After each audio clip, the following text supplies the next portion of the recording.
recording, and then we're going to get this rolling. So welcome everybody. This is the fourth out of 5 sessions in the Careers job search series. Tonight we're going to be talking about interview prep, demonstrating fit, and sealing the deal. For those of you who are just tuning in for the first time or don't know me, my name is Karen Chopra. I'm a career counselor in private practice in the Washington, D.C. metro area. I've been doing this career for 25 years, but my first career was as a civil servant. I worked for the U.S. Department of Commerce, the International Trade Administration, and the Office of the United States Trade Representative. I worked on opening the markets in Korea. I worked on the North American Free Trade Agreement, NAFTA, and Brazil's Southern Cone before I decided to go back and change careers. And that wonderful stint working for the federal government doing trade negotiations for 10 years is why salary negotiations is my favorite topic. So there will be a separate session on salary negotiations. Make sure you either sign up for the live version or catch the video on YouTube, because that one's always a fun time.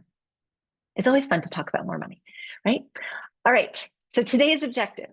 I want you to have a strategy for every single interview that you do. And it is specific to that interview. And I know many of you are good at winging it. And I have clients say this to me, I'm really good on my feet, I'm really good at winging it. I have no doubt that you are. And yet, if you do the prep work for an interview, you will be that much better on your feet and that much more impressive. So always prepare for an interview. And before we get into interview prep itself, I just want to talk about a question that lots of clients ask. Should I interview for this job? Should I take this interview? I'm not sure I want this job. You know, the more I learn about it, like I tell clients, when in doubt, do the interview. There are a number of reasons for this. One, it's always good practice, right? And if you don't care so much about getting the job, then the practice is wonderful and it's not so high stakes. It is also a form of networking.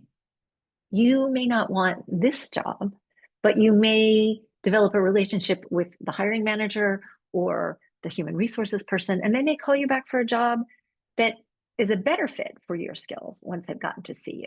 So it is a form of networking. It's an easy form of networking because I know most people don't like to network. And even if you don't want the job, it's often good to have the conversation because how a company describes its job and what the job actually is are frequently completely different things. And so if you're thinking, I don't want this job based on the position description, take the interview. The conversation may make the job look very different. And indeed, I had a client just the other day who was like, oh, there's this job. I don't get, friend referred me. I'm going to go take the interview, but it doesn't sound like my job. She comes back and says, oh, it's a completely different job than the one that they had posted. And now it sounds a lot more interesting. So she had done all of her prep. She went in ready to do a good job in the interview. And so she's kept that opportunity alive. So when in doubt, do the interview. And here's the other just reminder, especially after 5 years of pandemic living in our stretchy pants and our fuzzy flippers. Make sure your interview outfits are ready. They are not at the dry cleaner. I did have a client who got called for an interview and his one suit was at the dry cleaner. Get it dry cleaned now. Make sure it fits. Make sure there's not cat hair on it. Make sure you have a pair of shoes that are not your Crocs or your Uggs that have, that go with your interview suit, and wear it. And not just if you're going to a live interview. When you are interviewing on Zoom, even when you're doing a phone screen, put on the full battle dress all the way down to the hard shoes. We sit differently. We talk differently when we are wearing actual interview clothes, and they will help to ground you. So I know it sounds a little silly, but somebody once posted on, I have no idea who said this, but they said, they can hear you in your pajamas, right? They can hear you in your pajamas. Don't wear even pajama bottoms. And you never know if you are gonna have to be like running to the door because your kid came blundering through it or the doorbell rang, and then they get to see your sports team stretchy pants. Have the full outfit on when you interview. All right, the first step in preparing for any interview is the research that you will do. And you will take as much time as you need to. Sometimes it's a 24-hour call between when they want you and when the interview happens, but you're still going to sit down and look at the company website. And you're going to go through the entire company website because you are not going to ask questions in the interview that can be answered on the website. You are going to read the website and develop questions based on what you're seeing.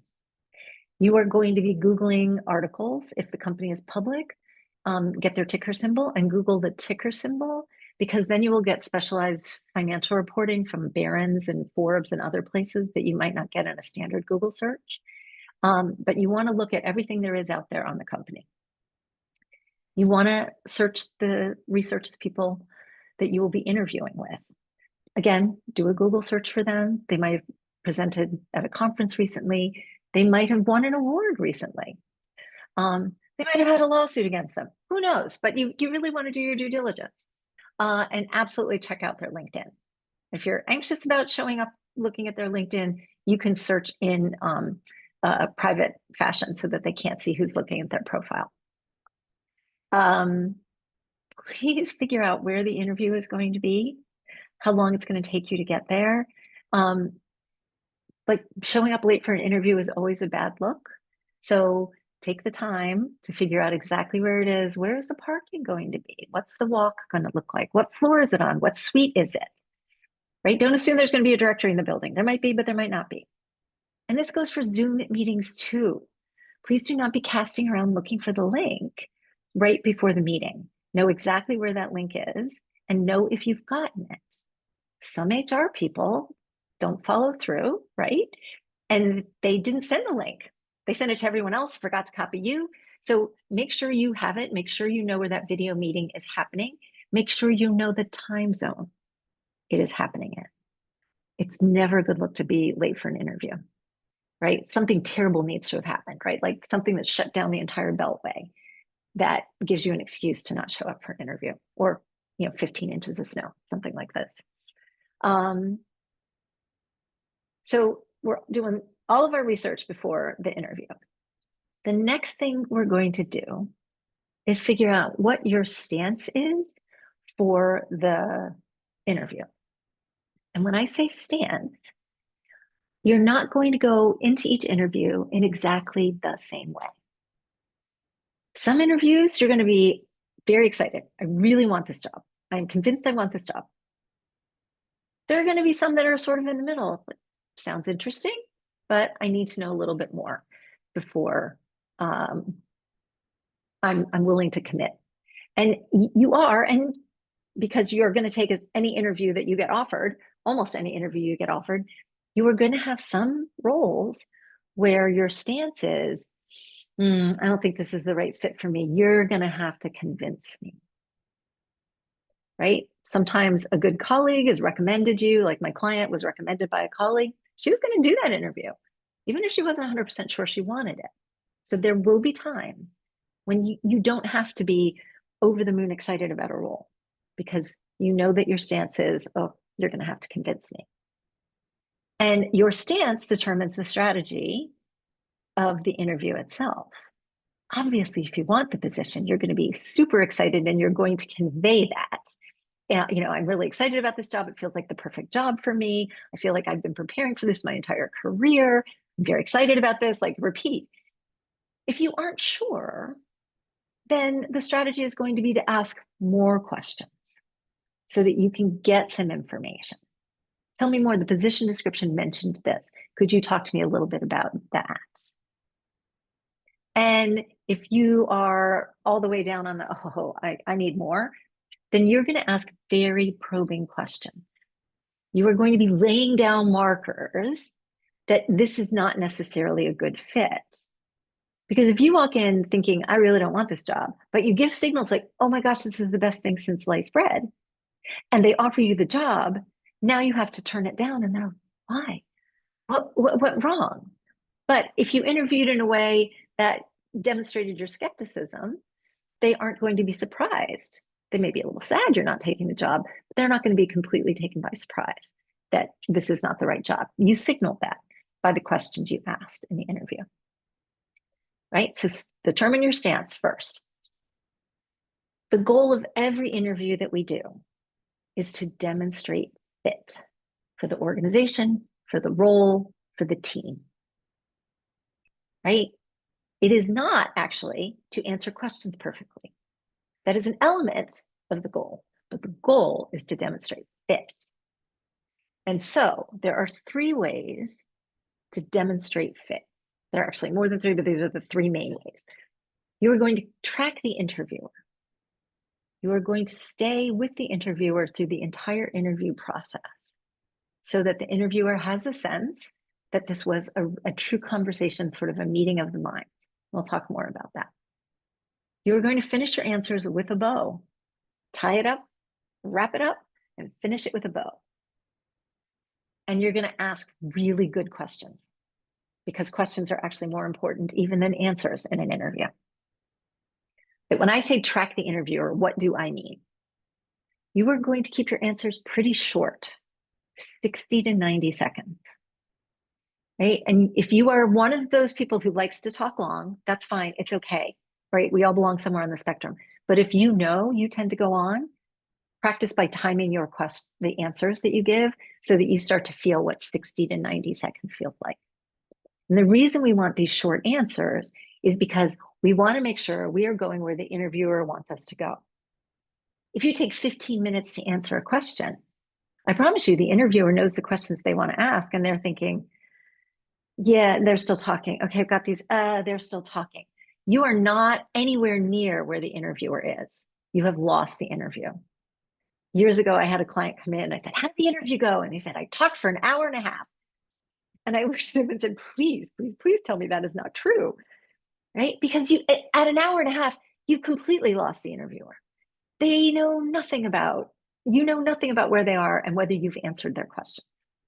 So in order to stay with them, you're going to have to give a short answer, see what they ask next, give a short answer, see where they are next. And then you can stay right there with them. You are going to match the interviewer's pacing.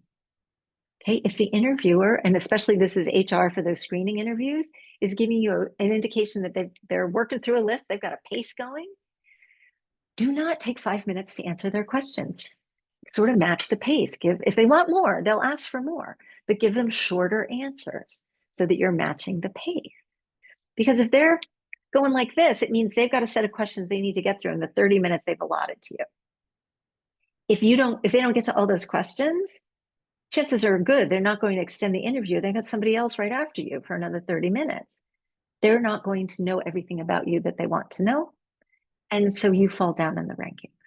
So if the interviewer indicates that they are on a schedule, stick with that. Make sure you're following the interviewer's question. We do a lot of interview prep. We're going to talk about that. But you don't want to be just leaping in with a canned answer. You want to listen to the question, take a minute, and then launch into your answer so that the interviewer knows you are really paying attention. Do not fight for the floor. Every once in a while, I do all this interview prep with my clients, and they come back and go, they didn't ask me any questions. All they did was talk. And there are some interviewers that do this. They're not experienced interviewers. They're nervous. They're selling. They're convinced they want you as a candidate. And so they're not asking you questions. They're trying to tell you how fabulous this job is. If that's the case, do not fight them for the floor. Let them talk at their pace and at their length. And again, track right along. So they're going to be, on and on they're going, and you're going to be nodding, yes, I know what you mean. We had a similar experience. Yeah. Oh, I know. That's one of the biggest challenges. Yes. And you're just feeding those little phrases that indicate, I'm with you. I'm with you. I'm there. And again, you may not have asked you any questions, but at the end of the interview, they will think, oh, that was a lovely interview. And you will move forward in the process. Now, you may not want to work for that person, right? You've gotten your own set of information from this, but you have not gotten yourself tossed out. Whereas if you're fighting for the floor, now this is sort of conflictual and you are less likely to get moved forward. So hard as it is, if they just want to talk, let them. Do smile during the interview. I know interviews are really serious. People get really anxious. I have some clients who are super serious when they're thinking about interviews, but you periodically wish to smile. Not some rictus like, not some Hannibal Lecter smile, right? A real smile. Occasionally, doesn't have to be constant, occasionally. But especially if you are intense and you know it, then a smile sort of settles their brain down and relaxes them. Because when somebody's not smiling at us, the human brain is like, okay, is this person an enemy? Is this a predator? Is this a problem? Are they mad at me? And that part of the brain, the amygdala, is busy assessing threat. When we smile at somebody, it tends to settle the amygdala down, and then they can come back to their prefrontal cortex and actually listen to what you're saying. So you do want to smile periodically during the interview. And you do want to maintain appropriate eye contact. You do not need to stare them down the entire time. That's not necessarily appropriate. And for clients who are neurodivergent, ADHD, on the spectrum, like maintaining eye contact is very uncomfortable. And that's okay. Just make sure that periodically you're glancing up, like when they're delivering, they're asking your question. And then you can look down and look to the side and, just let your eyes, wander around close to them, but doesn't have to be right at them. But it doesn't need to be a staring down the camera, because that's also uncomfortable, usually for you and sometimes for them. So an appropriate amount of eye contact lets the interviewer know that you are present and there. Right? We are going to finish our answers with a bow, and clients are like, what the heck do you mean? I want it to finish strong. We know from research that how something ends colors our sense of the entire experience. And so if an interview answer finishes strong, the little bauble in the middle is not going to matter so much.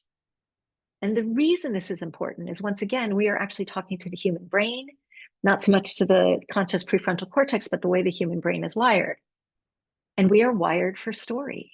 We love stories. Tell me a story. We love punchlines. We love jokes.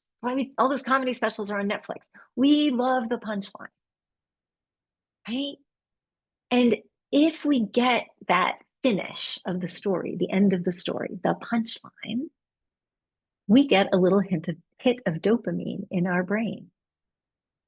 Dopamine makes our brain happy, right? And so if you are finishing all of your answers instead of wandering off or trailing off because you forgot where you were, but finishing the answer with a bow, the interviewer is going to get those, we're done. We're done. And they get a little hit of dopamine. And at the end, they have a very happy brain. And they're much more likely to think, well, that was a lovely interview. We should definitely move this candidate forward. Okay. And if you find yourself wandering off and this is way past Karen's 90 seconds, like, oof, this answer's going on too long, don't wander further looking for an exit. Just stop right there and say, you know what? I can talk about this all day, but my bet is you have other things you want to ask me. So let me wrap it up there. Right? Again, if you're wandering off into the weeds, you've lost them. They're not going to notice you didn't even finish a thought. They're going to snap back. And again, they're going to feel like, okay, we're back together again. I could talk about this all day, but I'm sure you have other things to ask me. It's a fine bow. A bow just needs to be finished strong. Like, I'm done here. Doesn't always need to be. And the result was, I won a Nobel Prize. If you've got that answer, by all means, give it. But there are other options for finishing an answer with a bow. And then the final thing to demonstrate fit is have a really solid set of questions for every interview. When interviewers are sort of interviewed about how they select candidates, they will always say it is the questions that the candidate asks that sets apart the winning candidate from the others. Because the questions demonstrate somebody who's thoughtful, who's done their preparation, who is already envisioning what the challenges are going to be on the job, and is starting to grapple with that. So every interview has to have a set of questions. If you are doing multiple interviews, there should be a set of questions for each person you are talking to. I once had a client who was interviewing for a fairly big job. It was a full day of interviews, right? She had a binder, and each meeting had a tab, and she had a set of questions. She had bios. She had everything for that meeting. And the recruiter afterwards said, the binder. Everyone noticed the binder, right? They noticed the extensive, detailed preparation that she had done. So do not hesitate to have your set of questions with you. Have it in the interview. If they say, do you have any questions for us? Pull it out and say, we've answered most of these questions, but here's one we haven't talked about yet. Have it in front of you on the Zoom meeting if you're doing a video call. It's okay to have that with you. They will be impressed, I promise you, because most candidates don't spend this much time on preparing questions. Among the questions I recommend, okay, the top one is my absolute favorite, but you can only ask it once in an interview. If you hire me and I have an amazing first year, what will I have accomplished? How is your organization handling the complete upheaval of government funding and everything else? Like, this is a lovely question to ask right now. How is that affecting you and your business? What are the 3 items that the candidate who gets this job will have to focus on in the first 30 days? And, this is more for corporate than nonprofits, but what would you say this organization's strengths are vis-a-vis its biggest competitors? All good generic questions. You'll have specific ones as well, but probing questions and good questions. Like, you want them to go, oh, that's a good question. It is a good question. And I'm going to take a little break while you think about how to answer a question. All right. So please notice, we're like 25 minutes in, and we are only now starting to talk about preparing answers for the questions you are likely to be asked. And so that should tell you something about what interview prep looks like. There's a tremendous amount of strategy and stance work that is done before we focus on the questions they are likely to ask. And my approach to preparing for interviews is I worry mostly about the most likely questions and the most difficult questions. There are books of interview questions out there. You cannot possibly prepare for every possible question.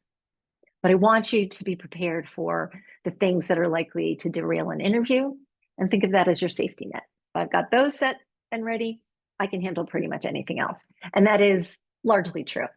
So we'll talk about these. These are the first ones that I want everyone to be ready to handle in an interview. To tell me about yourself. Why do you want this job? Why are you looking?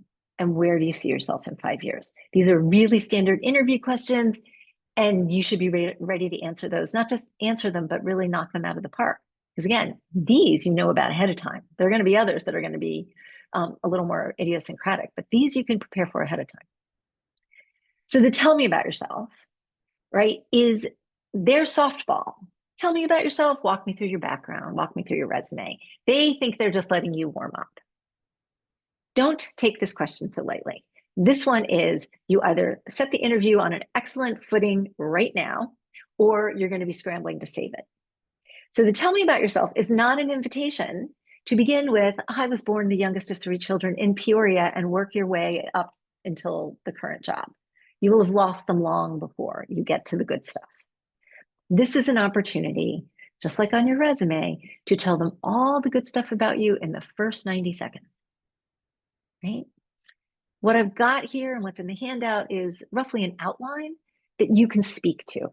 Don't memorize this, right? Because you will quickly start delivering it with that yada yada pacing in your voice, and they will know it's memorized. So it should breathe a little. But you're going to talk about your professional identity and experience. I'm a career counselor in private practice with 25 years experience. Your current and most recent role. I had my own business for 25 years. Your key accomplishments, either in your most recent role or across your career, right? You are going to speak to your reputation. I'm known for what people seek me out for. One of my specialties is. You will talk about education, certifications if you have them and they're appropriate to the role. And if you speak a language fluently, I would mention it. Languages are, those of us who don't speak multiple languages are always impressed by those of you who do. And it is a skill that they may not be hiring for, but it sort of makes you stand out. It's like, oh, that's good to know. So if you have a language capacity, make sure you include it. And again, finish this one with a bow. So that's a quick overview. I feel like I've been preparing for this role for my entire career, and I'm very excited to be talking to you today. All right, so if you don't have that, you can just say, there's a brief overview of my experience. I'm happy to answer any questions that you have. That is another perfectly acceptable way to finish that with a bow. Right? Why do you want this job? This question is frequently candidates have not prepared this one. They haven't thought about this one. Well, I need a job. I just got laid off. Like they give sort of, snarky answers. No, this is an opportunity again to tell them why you were perfect for this job. Right? So I'm not looking for a job, but if I were, I might say something like, this, I have 10 years experience in the federal government, 20 plus years experience as a career counselor. This role running career services, I know, don't laugh, for a federal agency is sort of my dream job, right?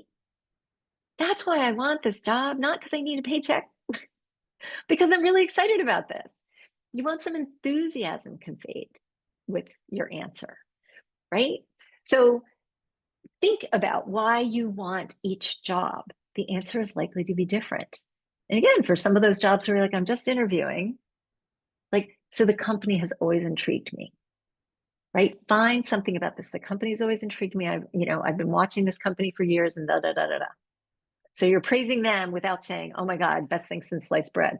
But figure out why you want this job that you're interviewing for. Why are you looking? Right? This one is also one you need to be ready for. It's a little bit of they're giving you a little bit of rope to hang yourself, right? Why are you looking? Because my boss is a psychopath and my organization is horribly organized. There's no work-life balance. Nope, nothing negative ever in an interview. It could all be true.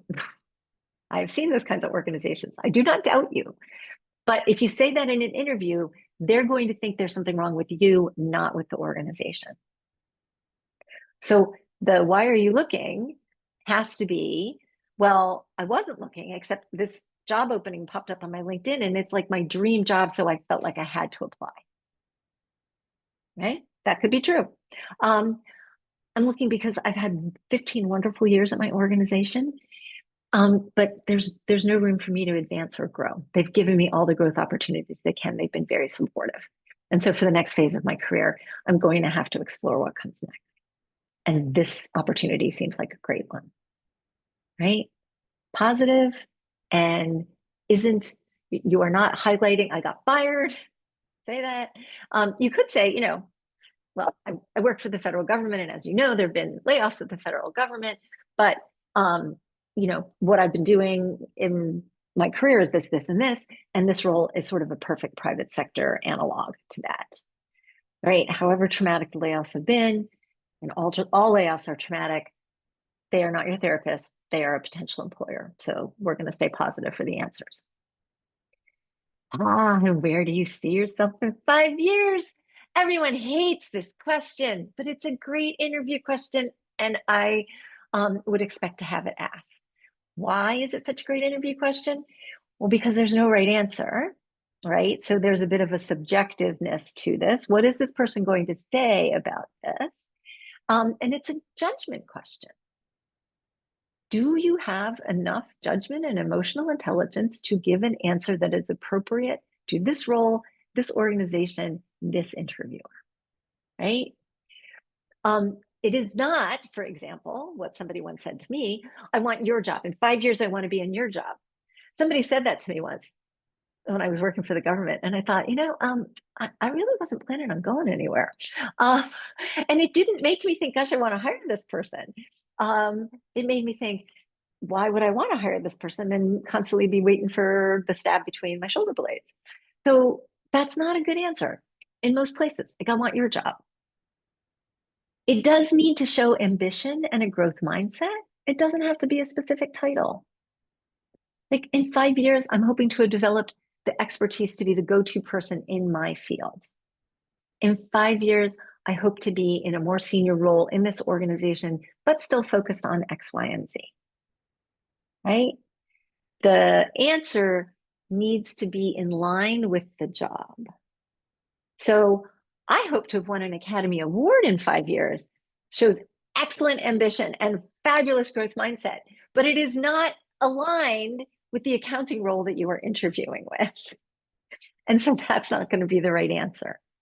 So as much as you don't love this question, be ready for it. Because this one, if you don't like, I hope to be retired. Not like, people get snarky around this question, and that's just not going to do any favors for you in the interview.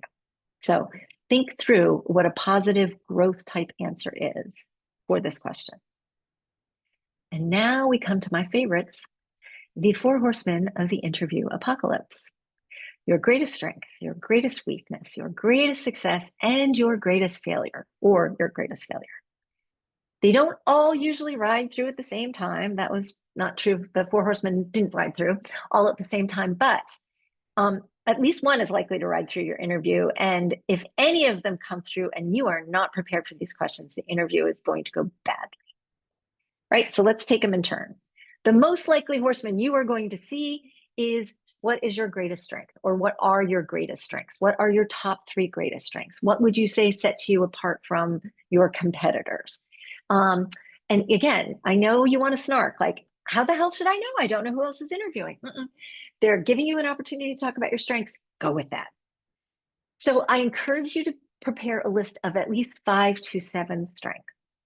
Because again, this particular horseman like does circles in the interview and keeps coming back around. Ensure that there are both process skills, like how you do things. Like I'm good at project management, I'm good at crisis communications, I'm an excellent writer, and content skills, what you know. I'm a specialist in negotiations. I have a Rolodex that covers all of Capitol Hill, both sides of the aisle, right? Who and what you know. Think about both of those as strengths. And then for each of those strengths, make sure you can back them up with what we call a PAR story, a problem, action, result story for each strength. Because greatest strengths, this question almost always leads to, either deliberately because they've been trained or because it's natural, behavioral interview questions. Behavioral interview questions are questions that ask you, tell me a story, give me an example. And whenever you hear that, I want you to go, oh, they're asking me a behavioral interview question. And the only right answer to this is a story in the form of a PAR, a problem, the action, and the result. Or STAR, right? Situation, task. There are all sorts of versions of this. I like PAR because it's easy. Problem, action, result. We can always hold on to 3.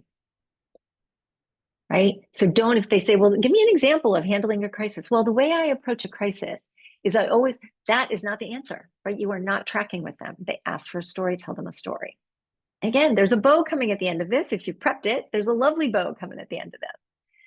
So I tell clients, for each strength, I want you to have a PAR story that you can tell about that strength. If you are having difficulty coming up with a good PAR for a strength, chuck it and find something else that matches the PAR story better. Because when you hand over a strength, when you say my top 3 strengths are this, this, and this, I want you to go ahead and ask me that story because I got a great one for you, right? The answer will hit so much more forcefully if you know I am ready for whatever you can throw at me on this one. I know my strength and I know I've got a PAR story to back each one up.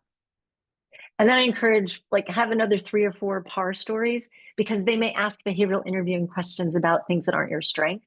So, have some fully vetted, you know how it ends, you know what the result is. One of the things that I will say here is please make sure you are saying I. Women particularly, but often if it's been a team effort, we will lapse into we. They're interviewing you, they're hiring you. They want to know what you did. I did this, and this was the result. Even if it was, I led the team, I oversaw the process, focus on the I. I had one client came back from an interview, the recruiter said, you're saying we too much. So the PAR should be about what I did. Oh, our greatest weakness. Okay, this one is a judgment question. And it is fairly common in an interview because they're looking to figure out if you have, again, the judgment to answer this question with something that feels authentic and true, that does not damage your candidacy for the role. I once sat in on an interview panel for a very detail oriented role. Lots of moving parts, lots of people, lots of deadlines, lots of details. We asked the candidate, so what would you say your greatest weakness is? What did she say? Well, the details sometimes get away from me. And I was like, okay, we're done. We're done. We'll finish the interview, but we're done. I'm not hiring a candidate for a detail oriented role. Who tells me she's not good at detail? Why? Why would I do that? Why did she say that? Don't do that. Be ready with a weakness for the interview that isn't going to take down your candidacy. So think about the strengths that you have listed. Usually there is a weakness that comes with that. If you are really good at collaborative work, sometimes you're not so good at dealing with conflict. If you are really hard charging and results oriented, patience may be something that you have had to struggle with. You're going to share the weakness briefly. Not going to go into a lot of detail about this because most of the answer is going to be the pivot to this is how I've learned to manage this weakness, right? I am results driven, focused on getting there. That's what I wake up thinking about every day. But I have learned over my years in this field that you have to make a little bit of space for other people's process too. Because that's my process. That's not the only process. And so I've gotten pretty good at, building in some space, stopping and asking people what they think. But it is absolutely a learned behavior. That's not naturally, that is not my inclination. And when I get stressed, I go back to my favorite. It's like, let's get this done. But I tell my staff, like, remind me that I've gotten a little too focused on getting to the end goal. And, there's clearly a weakness. It goes with the strength. If they want hard charging, that's what they're going to get in almost any package. That's what they're going to get. One of the things, or a couple of the things that I would encourage you not to say, because again, it's in every interview book. Do not say, well, I'm a perfectionist, I'm a workaholic. One, you're likely to get an eye roll because this is such a standard answer. But two, it's not really grounded in you and what they already know about you. Because if we do a good job with greatest weakness, we are simply acknowledging that we know what they have probably already spotted, either consciously or unconsciously. Right? I have clients who are serious and intense. Might as well offer that up as your greatest weakness. One of my strengths is I am focused. The flip side of that is I can be a little intense. Right? And here's how I've learned to deal with that. And smile, right? Laugh at yourself. And now this weakness fills out the story about you and it doesn't damage who you are and the job that you're going for. Your greatest success. Again, I've had clients get asked this question in an interview and not know what to say. This is a softball. You should know what your greatest professional success or successes have been and be ready to talk about them. You've probably already talked about them and you're telling me about yourself. Right? So be ready for this one because even if they don't ask, you should be talking about here are the successes I've had in my career. You can give them two. There are two things that I'm really proud of, especially if they highlight different things. There's this, and then there's this. And our least favorite horse in the Four Horsemen, your greatest failure. This one doesn't come across that often, but you should be ready for it because it is actually the most dangerous. Because they're looking for something where you personally have failed, right? Not, oh, I work with Lehman Brothers and Lehman Brothers went belly up. Yeah, well, unless you were responsible for buying all those CDOs, you were not responsible for Lehman Brothers going belly up.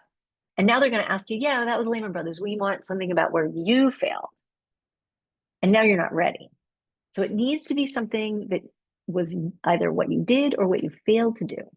My suggestion is find something early in your career. Most of us screwed up early in our career. We've never done it again because we learned a lesson. And that's the story you want to tell. Right? Early on in my career, I did this, I forgot this. I got out over my skis, whatever. And they can see the squirm, like, you still don't love telling this story, but I've learned. right? And the squirm is what leads to the I've learned, like hard-earned wisdom. So be ready for this one, even if you're not going to get asked it very often, because not having a good answer for this one really, really makes you uncomfortable and throws off the interview. Right? So those are the 4 horsemen. The next set of questions you should be ready for are questions about salary. What do you currently make? You know, what are you hoping to make? All of those good things. We're not going to talk about that so much today because we're going to cover all of this in next week's salary negotiation session. Okay. So tune in for that next week. The final thing that I tell all of my clients, and sometimes they look at me and are like, really, Karen? I enjoy the interview, do your prep work, and then go in looking forward to the opportunity to share what you have accomplished in your career with this person. And I promise you, if you have an enjoyable interview, the chances are good that that was also the sense of the interviewer, and you will get advanced in the process and maybe even get the job. Because at the end of the day, we're all human and we need the work done. So yes, we need candidates who are capable of the work. But the thing we're really looking for in the interview is, can we work with you? Can the team work with you? Can I work with you? And if you are enjoying yourself, don't get too relaxed, like, don't put your feet up or anything. But if you are enjoying yourself, the interviewer is likely to feel that and experience that as, this person feels like a nice fit for this organization. It was a good conversation. So please make sure you take the time after you've done all of this prep work to just go ahead and enjoy yourself. All right. So again, salary negotiations next week, our final one in the series. I'll just tell you to stay tuned to the ChopraCareers channel. There have been lots of questions about recruiters and working with recruiters. I don't think I'm going to do a live session, but I may record something and put that up on the YouTube channel. So that will be up there.